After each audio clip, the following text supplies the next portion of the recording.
గగనం వదిలిన కిరణం నీవు, చేతన గీతికి చరణం నీవు, రాతలు మార్చగా నేలకు చేరిన నేతవు నీవు, సమస్య పాలిటి శతజ్ఞి నీవు, సమస్త జనాల ఉషస్సు నీవు, సవాళ్ళన్ని సలం చేసిన బాబు నీవు.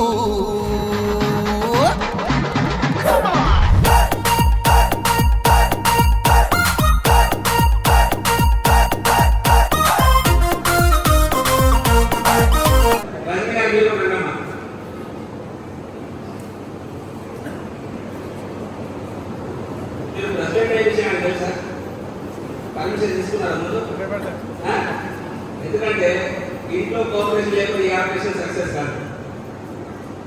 తెలుగులో ఒక సామెత ఉంది, ప్రతి మగవాడి విజయం వెనుక ఒక స్త్రీ ఉంటుంది. రైట్ కదా? ఏమన్నా రైట్ కదా? ఇక్కడ ఆడవాళ్ళకి చెప్పాలి, ప్రతి మగవాడి విజయం వెనుక ఒక స్త్రీ ఉంటుంది. రైట్ రాక రైట్ అన్నా చేసేద్దండి, రైట్ అన్నా చేసేద్దండి. మీరందరూ రాను. ఏ మగవాడి విజయం వెనుక ఎక్కడ స్త్రీ ఉండదమ్మా, నా అనుభవం చెప్తున్నాను. ఏ మగవాడి విజయం వెనుక స్త్రీ ఉండదు. మగవాడికి ముందడు నిలబడి విజయపడి నడిపిస్తుంది, వెనకాల ఉండదు, ముందు నిలబడి నడిపిస్తుంది. కాబట్టి మీరు ముందున్నా అంటే అంత ప్రమాణం చేస్తారు. ఉన్నారు కదా సతీష్ గారు, జిమ్మీ కార్టర్ గారు అమెరికా అధ్యక్షుడైన తర్వాత చాలా చక్కగా పరిపాలన చేసినప్పుడు ఆయన అడిగారు, మీరు ఇంత బ్రహ్మాండంగా అడ్మినిస్ట్రేషన్ చేస్తున్నారు, దానికి రీజన్ ఏంటంటే ఆయన ఏం చెప్పాడంటే, నేను లయన్స్ క్లబ్లో ప్రెసిడెంట్గా నేర్చుకున్న మెలుగులు ఇక్కడ ఉపయోగిస్తున్నాను. అంత గొప్పది అధ్యక్షుల యొక్క పదవి. ఇక్కడ మంచిగా ఇవాళ ఏమనిపిస్తుంది అంటే మంచిగా పూల క్రియేట్ తొడిగా అనిపిస్తుంది. యాద తర్వాత అది ఎన్నికలు బాగుంటుంది ప్రెసిడెంట్ కాకుండా అర్థమైంది. ఎందుకంటే ఇంతకు చెప్పినట్టు ఇక్కడ మనకంటే తెలుగు వాళ్ళు ఉండరు, మనకంటే డబ్బున్న వాళ్ళు ఉంటారు, మనకంటే హోదాలు ఎక్కువ వాళ్ళు ఉంటారు, అన్ని రకాల వాళ్ళు ఉంటారు. వీళ్ళందరినీ కలిపి ఒక నాయకత్వం నడిపించడం అనేది ఒక సవాల్ లాంటిది.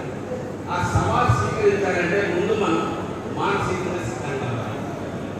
ప్లస్ ఇక్కడ మీరు మీ పూర్తి సంవత్సరం మీ సమయాన్ని, మీ సమర్థతను సంపాదనగా తెచ్చేసారు. చాలా మంది ఏమనుకుంటారంటే చాలా బిజీ మనిషి సార్ అనుకుంటారు. కానీ నాకు తెలిసింది ఏంటంటే ఎంత బిజీ కానీ ఎక్కువ మంది చేయగలుగుతారు. ఏ పని వెళ్తారంటే ఏ పని చేయగలరు. మీరు ఇంత బిజీ ఉన్నారు. నాకు ఎవరు ఫస్ట్ రామచంద్ర గారు అంటే మాట్లాడితే ఆయన ఎంత బిజీ ఉన్నా ఆయన అనుకుంటే చేస్తుందని చెప్పినాను. మీరు మనస్ఫూర్తిగా చేయడానికి ముందుకు మీ అవకాశం ఓన్లీ 1 year. ఈ 1 year ఎప్పుడు ఉండాలంటే మీరు చేసే కార్యక్రమాలు 10 ఏళ్ళ తర్వాత 20 ఏళ్ళ తర్వాత కూడా కోటా సతీష్ గారు ప్రెసిడెంట్ ఉన్నప్పుడు ఎలా ఇది జరిగిందని మాట్లాడాలి. అది మాట్లాడాలంటే ఇదివరకు చేసిన వాళ్ళ పనులు చేయకండి, కొత్తగా ఆలోచించండి, కొత్త పనులు చేయండి.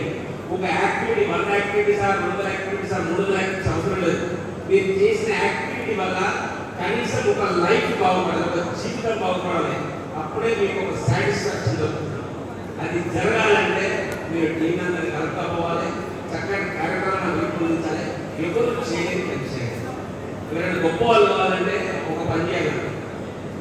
Right the book worth reading, read the book worth reading. మనం రాసిన పుస్తకం చదవడానికి యోగంగా ఉండాలి, మనం చదివిన పుస్తకం రాయడానికి యోగంగా ఉండాలి. అటువంటి కార్యక్రమాలు గురించి చేయండి. మీ లయన్స్ క్లబ్ ఆఫ్ ఎల్లారెడ్డిపేట గత 2 సంవత్సరాల క్రితం ఒక చక్కటి కార్యక్రమం తీసుకుంది, లయన్స్ ఫెస్ట్ అని. లయన్స్ ఫెస్ట్ ద్వారా ఒక 1000 ఫ్యామిలీస్ మనం వాళ్ళ చరిత్ర మార్చే ప్రోగ్రాం, అటువంటి కార్యక్రమాలు తీసుకోండి. ప్రతి దానికి డబ్బులే అవసరం లేదు, రక్తదానం కావాలి. మనిషికి ఒకసారి రక్తం ఇస్తే జీవితంలో రుణపడి ఉంటాడు. ఎన్ని పైసలు లక్షలు కోట్లు పెట్టినా మనం ఇవ్వలేదు. కళ్ళు పోతే మీరు ₹1,00,00,000 పెట్టినా ఎవరికైనా రెడీలో ప్లాన్ చేసి ఉంటే చనిపోయిన వాళ్ళు కలిస్తే ఒకసారి 2,00,00,000 అంటే ఎన్నో కార్యక్రమాలని పూర్తి చిత్తశుద్ధితో ప్లాన్ చేసుకోండి. చక్కటి కార్యక్రమాలు చేయండి. మీ సంవత్సరం ఒక మరుపురాని ఇయర్గా ఉండండి. మీరు ముందుకు వస్తే మీ చాకరీ వాళ్ళే కాదు, మేమంతా మీ ఉన్నాం. మరి ఈ బాధ్యత నిర్వహిస్తారని నాకు మాట్లాడగలరు. ప్రతి మీటింగ్ మీరే డిసైడ్ చేస్తారు, ప్రతి మీటింగ్ మీరే డిసైడ్ చేస్తారు. టైంకి వస్తారు. నాయకుడు అనేవాడు చెప్తే ఎవరినారంట, నాయకుడు చేసిన అంశాలు ఫాలో అవుతాం.